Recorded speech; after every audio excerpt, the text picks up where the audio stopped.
जाजपुर जिला बड़चणा ब्लॉक अंतर्गत द्वितीय श्रीक्षेत्र भावे छतियारे भक्ति सहकारे अनुष्ठित होई जाइछि रथयात्रा। श्रद्धालु माने दीर्घ 11 किलोमीटर छतियारू बड़ घुमिरी पर्यंत टाणिले 3 रथ। दीर्घतम रथयात्रा देखिबा पई भक्तों मनरे जेतिकी आवेग थाए, प्रशासन पक्षरु एहाकु श्रृंखलित करिबा पई सेतिकी तत्परता देखिबाको मिलिथिला।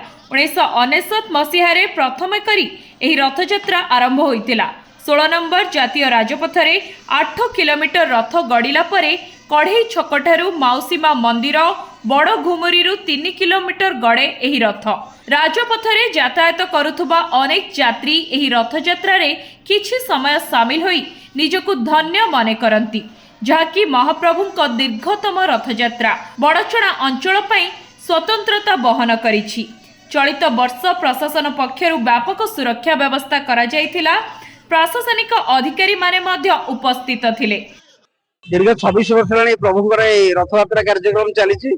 रथयात्रा पूर्व आम गोटे प्रस्तुत बैठक करूँ परिचालना कमिटी सभापति संपादक अन्य सभ्य मान सहित लाइन डिपार्टमेंट जो मानकर रथयात्रा सहित संपृक्ति अच्छी आरडी फायर पुलिस प्रशासन मेडिकल टीम ब्लॉक प्रशासन तहसिल प्रशासन उपस्थित थी। से मीटिंग रे बहुत बुद्धिजीवी थे उपस्थित थे।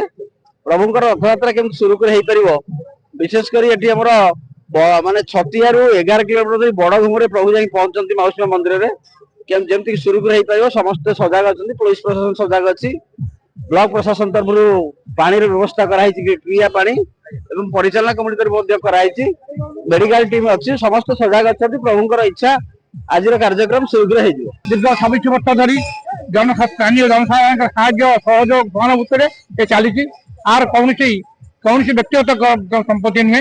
जगन्नाथ इच्छा अनेक कहते जगन्नाथ रथयात्रा चली पार।